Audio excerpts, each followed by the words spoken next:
ไกลจะฮอดปีใหม่ลาวแล้วเฮามาลองเปลี่ยนสีผมเพื่อต้อนรับปีใหม่กันดีกว่าซึ่งสีผมสีนี้เอ็มบ่เคยเฮ็ดมาก่อนจักเทื่อและก็เซอร์ไพรส์แฮงทุกคนเพราะว่าถึกใจที่สุดเลยเฮ็ดออกมาก็รู้สึกว่างามแฮงและก็ถึกใจแฮงทุกคนเปลี่ยนอายุได้เลยนะ เจ้าของร้านเพิ่นทั้งสองคนก็คือเป็นมืออาชีพแฮงเพราะเคยได้ยินว่าประสบการณ์ของเพิ่นก็บ่ธรรมดาเลยทุกคนมีประสบการณ์ในการเปิดร้านมาเป็น10 ปีก่อนอื่นเบิดเฮาจะมาบอกเส้นทางไปก่อนดีกว่าทุกคนเฮาจะเริ่มต้นจากการขี่ขึ้นมาทางเส้น2เลนกายร้านบุฟเฟ่อาพอยขึ้นมาหลังจากนั้นแล้วให้ขี่ขึ้นมาติดๆจนฮอดกงศูนย์เวียดนามแล้วให้ทุกคนขี่ซื้อขึ้นมาอีกหน่อยนึงจะเจอ4 แยกสำหรับแยกนี้เขาจะเอิ้นว่า4 แยกร้านอาหารโฮมเบียร์แล้วให้ทุกคนเลี้ยวซ้ายแล้วขี่เข้ามาน้อยนึงทุกคนร้านเพิ่นจะหาง่ายๆทุกคนอยู่ในเมืองนี่แหละพอแต่ขี่มาฮอดจุดนี้ให้ทุกคนสังเกตทางซ้ายมือเด้ทุกคนร้านเพิ่นนะซึ่งร้านเพิ่นจะอยู่ติดกับขนส่งอนุสิทธิ์นี่เลยเดี๋ยวเขาจะพาเข้าไปเบิ่งทางในน้ำกันสำหรับร้านนี้เขาก็เคยมาครั้งแรกคือการทุกคนถามเจ้าของร้านเพิ่นมาเปิดร้านมาหึงแล้วบ่เพิ่นบอกว่าเพิ่นเปิดร้านมาประมาณอาทิตย์นึงอาทิตย์บรรยากาศในร้านเพิ่นก็เป็นร้านมินิมอลมินิจ่ายทุกคนเป็นตาแพงออกแบบมางามแฮงเบิ่งแล้วสบายหูสบายตาคักพี่น้องสำหรับราคาค่าบริการต่างๆในร้านเพิ่นเป็นราคาเริ่มต้นแต่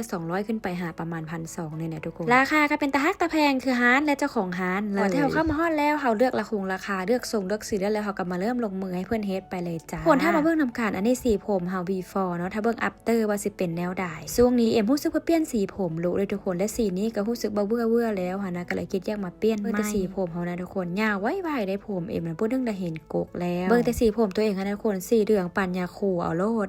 มาลองเบิ่งดูมาลุ้นเบิ่งว่าสิเป็นแนวใดทุกคนมาเฮ็ดสีผมร้านนี้มื้อนี้รู้สึกว่าประทับใจหลายแนวในทั้งเจ้าของร้านในทางการบริการต่างๆของเพิ่นนะทุกคนบริการดีเจ้าของร้านเพิ่นทั้งสองเพิ่นจะเป็นคนเวียดนามเด้อทุกคนเด้อเพิ่นจะได้ภาษาลาวอยู่น้อยนึงทุกคนจะเฮากับเว้าภาษาลาวปนภาษาเวียดไปเลยจ้าเพราะว่าเฮาก็ปุบๆป่าๆไปเนาะ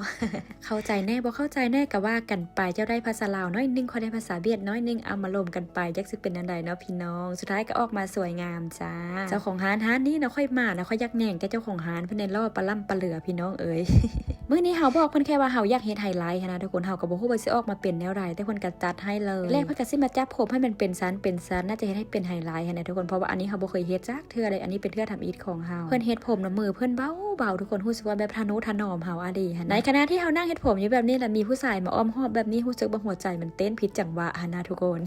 ถ้าเพิ่นได้ภาษาลาวคือสิคักก็เนี่ยทุกคนขนาดเพิ่นไล่ภาษาลาวน้อยเดียวเนี่ยกันยังพากันลมกันเรื่องอีหยังต่ออีหยังหลายอันหลายแนวพุ่นนะแบบนี้คือสิมีลูกค้าอยู่แล้วทุกคนบริการดีเจ้าของร้านเราแล้วก็ร้านก็สะอาดอีกหั่นนะบ่มีอย่างที่จะเพอร์เฟคไปกว่านี้แล้วพี่น้องว่าไปว่ามาตอนนี้ก็มาฮอดขั้นตอนที่เขาเจ้ามาล้างแล้วทุกคนเพิ่นพอกสีไว้ให้มันเป็นแบบว่าคล้ายๆกับเป็นไฮไลท์สไปในขณะที่เพิ่นเฮ็ดสีผมให้เฮานี้ค่ะบ่ได้ฮู้เลยว่ามันจะออกมาเป็นทรงใดทุกคนเสี่ยงดวงไปลองเบิ่ง สีผมเอ็มตอนที่เอ็มมาเฮ็ดทันเขาว่ามันแจ้งเกินไปแล้วมันเฮ็ดไฮไลท์บ่ได้ทุกคนเพิ่นก็เลยเฮ็ดให้มันเป็นเส้นไฮไลท์แล้วเพิ่นก็เลยลงสีให้เอ็มอีกเทื่อเห็นว่ามันเริ่มออกเป็นสีแล้วทุกคนสีมันเริ่มมีการเปลี่ยนแปลงแล้วในมื้อที่เฮามาอากาศร้อนทุกคนเจ้าของร้านเพิ่นก็เลยไปซื้อน้ำมะเกี้ยงมาบริการถึงที่นั่งเลยจ้าบริการดีทุกอย่างทุกคนท่อเพิ่นก็เป็นคนปักให้เดือแต่เพิ่นป้อนได้บัดนี้นะหลังจากที่ใจเฮามันสั้นอยู่แล้วหั่นน่ะมาเจอแบบนี้หันใจสั้นขึ้นไปอีกพี่น้องเอ๋ย พอที่เฮาเฮ็ดสีผมเฮ็ดไฮไลท์เป็นที่เรียบร้อยแล้วเขาบอกเพิ่นว่าเขาอยากเฮ็ดอีหยังนะเขาเอิ้นนะเคดาตินบ่ทุกเจ้าถ้าเขาเอิ้นชื่อผิดก็ต้องขอโทษขออภัยด้วยนะคะที่เขาอยากเฮ็ดเคดาตินเพราะว่าช่วงนี้ผมเขาค่อนข้างแบบประมาณเสียช่วงนึงหันเฮาเฮ็ดสีผมเดือนนึงเขาเปลี่ยนสีผมประมาณ3 หรือ 4เทื่อมันก็เลยเสียทุกคนตะกี้ผมเฮานะงา